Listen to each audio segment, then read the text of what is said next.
வணக்கம். இது ஐபிசி தமிழின் பிரதான செய்திகளோடு நான் கிருத்திகா கிருஷ்ணபாலன். முதலில் தலைப்புச் செய்திகள். தையிட்டி விகாரைக்கு ரகசிய புத்தர் சிலை போலீசாரின் அதிரடியால் சிதைந்த திட்டம். அமைச்சு பதவிகளில் மாற்றம், கசிந்த தகவல். ஜனநாயக வழியில் நாமல் அரியணை ஏறுவார் மொட்டு கட்சி அறிவிப்பு. ரணிலுடன் சஜித் இணையமாட்டார் அஜித் மானபெரும தகவல். எரிபொருள் விலை திருத்தம் இந்த வாரத்திற்குள் அறிவிப்பு.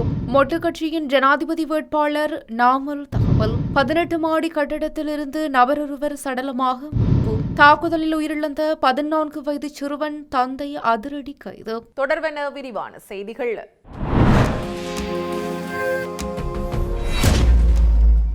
தையிட்டி விகாரைக்கு கொண்டு செல்லப்பட இருந்த புத்தர் சிலை ஒன்று ராணுவத்தினரின் உணவகத்திலிருந்து போலீசாரால் கண்டுபிடிக்கப்பட்டுள்ளதாக தெரிவிக்கப்பட்டுள்ளது. குறித்த நடவடிக்கையானது காங்கேசன்துறை போலீசாருக்கு கிடைத்த தகவலின் அடிப்படையில் மேற்கொள்ளப்பட்டதாக தெரிவிக்கப்பட்டுள்ளது. தையிட்டி விகாரையில் இன்றைய தினம் சனிக்கிழமை பௌர்ணமி தினத்தை முன்னிட்டு புதிதாக புத்தர் சிலை ஒன்றினை நிறுவும் நோக்குடன் சிகிரியா பகுதியிலிருந்து புத்தர் சிலை ஒன்று கொண்டுவர முயற்சிகள் முன்னெடுக்கப்பட்டன.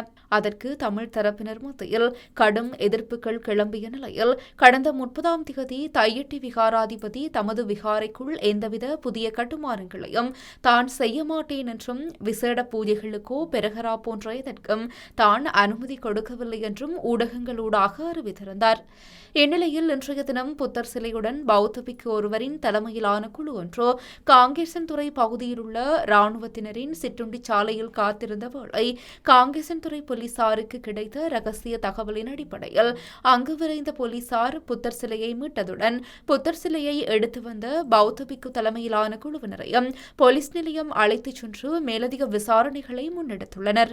ஜனாதிபதி அனுரகுமார திசாநாயக்க தலைமையிலான தேசிய மக்கள் சக்தியின் அமைச்சரவையில் மாற்றத்தை மேற்கொள்வதற்கான சாத்தியங்கள் குறித்து தற்போது தீவிரமாக பரிசீலித்து வருவதாக தகவல்கள் வெளியாகியுள்ளன. இந்த மறுசீரமைப்பின் போது முக்கியமான சில அமைச்சு பதவிகளில் மாற்றங்கள் செய்யப்படலாம் என அரசியல் வட்டாரங்கள் தெரிவிக்கின்றன. அண்மைய நாட்களில் பெரும் சர்ச்சையை ஏற்படுத்திய சில விடயங்களும் இந்த அமைச்சரவை மறுசீரமைப்புக்கு காரணமாக அமையக்கூடும் எனவும் குறிப்பிடப்படுகிறது.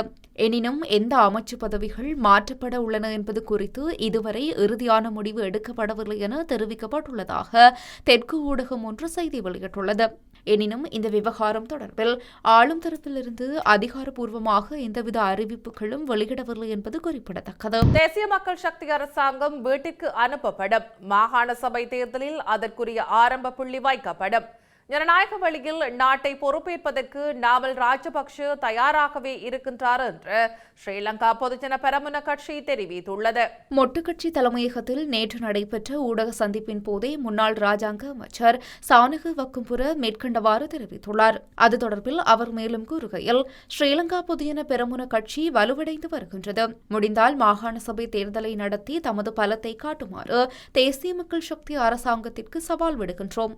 மாகாண சபை தேர்தல் உட்பட அடுத்து நடக்கும் தேர்தல்களில் நாமல் ராஜபக்ஷ தலைமையில் மொட்டு கட்சி வெற்றி நடை போடும். தேசிய மக்கள் சக்தியை வீட்டுக்கு அனுப்புவதற்குரிய அரசியல் தலைமைத்துவத்தை நாம் வழங்குவோம். கிடைக்கும் முதல் சந்தர்ப்பத்திலேயே அரசாங்கம் வீட்டுக்கு அனுப்பப்படும். ஜனநாயக வழியிலேயே ஆட்சியை பிடிப்போம். சதி நடவடிக்கையில் ஈடுபட மாட்டோம். ஆட்சி அதிகாரத்தை பொறுப்பேற்பதற்கு நாமல் ராஜபக்ஷ தயாராகவே உள்ளார். மக்களுக்கு செய்ய வேண்டிய அனைத்தையும் செய்வார் என்றும் தெரிவித்துள்ளார். ரணில் விக்ரமசிங்கவுடன் இணைந்து பயணிப்பதற்கு சஜித் பிரேமதாஸ் முன்வர மாட்டார். ஏனெனில் சஜித் தனி வழி பயணத்தை விரும்புவர் என்று முன்னாள் ராஜாங்க அமைச்சர் அஜித் மானபெரும தெரிவித்தார். ஐக்கிய மக்கள் சக்தி மற்றும் ஐக்கிய தேசிய கட்சி ஒன்றிணைவு தொடர்பில் எழுப்பப்பட்ட கேள்விக்கு பதிலளித்த போதே அவர் இவ்வாறு தெரிவித்துள்ளார். ரணில் விக்ரமசிங்கவுடன் சஜித் பிரேமதாஸ் இணைந்து செயல்படுவார் என நான் நம்பவில்லை. ஏனெனில் டீம் ஒர்க் என்றால் என்ன என்பது சஜித்துக்கு தெரியாது. அதனால் தான் ஐக்கிய தேசிய கட்சியுடனான பேச்சுக்கு கூட அவர் தனித்து வந்தார். ஜனாதிபதி தேர்தலின் போது இணைந்து செயல்பட வேண்டும் என சஜித்திடம் கூறினேன். இதனால் தான் என்னை அமைப்பாளர் பதவியிலிருந்து தூக்கினார்.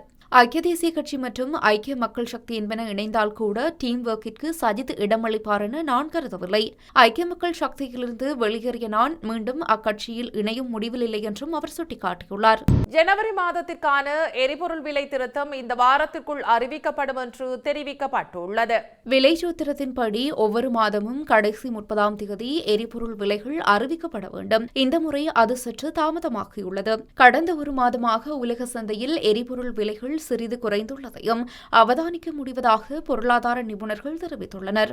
அதேவேளை அமெரிக்கா ஈரான் இடையே அதிகரித்து வரும் முறுகல் நிலைக்கு மத்தியில் உலக சந்தையில் எரிபொருள் விலை அதிகரிக்கக்கூடும் எனவும் எதிர்பார்க்கப்படுவதால் இது நேரடியாகவும் மறைமுகமாகவும் இலங்கை பொருளாதாரத்தில் தாக்கத்தை ஏற்படுத்தும் என பொருளாதார நிபுணர்கள் தெரிவித்துள்ளனர். டிட்வா புயலை தொடர்ந்து கடும் பொருளாதார நெருக்கடியை எதிர்நோக்கி வரும் இலங்கை அரசாங்கத்திற்கு ஈரான் அமெரிக்கா இடையே அதிகரிக்கும் பதற்றம் ஒரு அச்சுறுத்தலாக அமைய வாய்ப்புள்ளது எனவும் எதிர்வு கூறப்படுகிறது. ஸ்ரீலங்கா பொதுஜன பெரமுன கட்சியின் ஜனாதிபதி வேட்பாளர் யார் என்பது உரிய நேரத்தில் அறிவிக்கப்படும் என்று அந்த கட்சியின் தேசிய அமைப்பாளர் நாமல் ராஜபக்ஷ தெரிவித்தார். மொட்டு கட்சியின் அடுத்த ஜனாதிபதி வேட்பாளர் நாமல் ராஜபக்ஷவா என்று அவரிடம் வினவப்பட்ட போதே அவர் இதனை தெரிவித்துள்ளார். இது தொடர்பான அறிவிப்பு உரிய நேரத்தில் தலதா மாளிகையில் வழிபட்ட பின்னர் அறிவிக்கப்படும். அம்பாந்தோட்டையில் இருந்தாலும் கொழும்பில் இருந்தாலும் எமது கட்சிக்குரிய ஆலோசனை வழங்கி கட்சியை மஹிந்த ராஜபக்ஷ வழிநடத்துவார் என்றும் அவர் தெரிவித்துள்ளார். காலி அம்பலாங்கொடை ஒலகம பிரதேசத்தில் நிர்மாண பணிகள் இடம்பெற்று வரும் 18வது மாடி கட்டிடம் ஒன்றின் 15வது மாடியில் இருந்து சடலம் ஒன்று மீட்கப்பட்டுள்ளது. நேற்று வெள்ளிக்கிழமை பிற்பகல் ஆணொருவரின் சடலமே இவ்வாறு மீட்கப்பட்டுள்ளதாக போலீஸ் ஊடகப் பிரிவு தெரிவித்துள்ளது. இவ்வாறு சடலமாக மீட்கப்பட்டவர் தொடர்பில் இதுவரை எந்த தகவல்களும் கிடைக்கவில்லை எனவும் போலீஸ் ஊடகப் பிரிவு தெரிவித்துள்ளது. இதையடுத்து மீட்கப்பட்ட சடலம் பலம்பிட்டிய வைத்தியசாலையில் பிரேத அறையில் வைக்கப்பட்டுள்ளது. சம்பவம் தொடர்பான மேலதிக விசாரணைகளை அம்பலாங்கொடை போலீசார் மேற்கொண்டு வருகின்றனர். நோரி போலீஸ் பிரிவிற்குட்பட்ட நூரியவத்தை 2ஆம் பிரிவைச் சேர்ந்த 14 வயதான சிறுவன் ஒருவர் தாக்கப்பட்டு கொலை செய்யப்பட்டுள்ளதாக தெரிவிக்கப்பட்டுள்ளது. இது தொடர்பாக போலீசாருக்கு கிடைத்த தகவலின் அடிப்படையில் நூரி போலீசார் விசாரணைகளை ஆரம்பித்துள்ளனர். குறித்த சிறுவன் தாக்கிவிடுவதாக நேற்றிரவு நூரி போலீஸ் நிலையத்திற்கு தகவல் ஒன்று கிடைத்துள்ளது. இதைத் தொடர்ந்து போலீசார் சம்பவ இடத்திற்கு உடனடியாக விரைந்து சென்று அங்கு சோதனையிட்ட போது வீடொன்றுக்கு அருகில் குறித்த சிறுவன் விழுந்து கிடந்துள்ளார். இதையடுத்து அந்த சிறுவனை நூரி வைத்தியசாலையில் அனுமதித்துள்ள போதிலும் சிறுவன் ஏற்கனவே உயிரிழந்து விட்டதாக வைத்தியசாலையின் வைத்தியர் உறுதிப்படுத்தியுள்ளார். இந்த மரணம் சந்தேகத்திற்குரியது என்பதால் பிரேத பரிசோதனைக்காக சடலம் அவிசாவளை வைத்தியசாலையின் பிரேத அறையில் வைக்கப்பட்டுள்ளதோடு சிறுவனின் மரணம் தொடர்பில் சந்தேகத்தின் பேரில் சிறுவனின் தந்தை நூரி போலீசாரால் கைது செய்யப்பட்டுள்ளார். செய்திகளின் நிறைவாக மீண்டும் தலைப்புச் செய்திகள். தையிட்டி விகாரைக்கு ரகசிய புத்தர் சிலை போலீசாரின் அதிரடியால் சிதைந்த திட்டம். அமைச்சு பதவிகளில் மாற்றம் கசிந்த தகவல். ஜனநாயக வழியில் நாமல் அரியணை ஏறுவார் மொட்டு கட்சி அறிவிப்பு. ரணிலுடன் சஜித் மாட்டார் அஜித் மானபெரும தகவல். எரிபொருள் விலை திருத்தம் இந்த வாரத்திற்குள் அறிவிப்பு.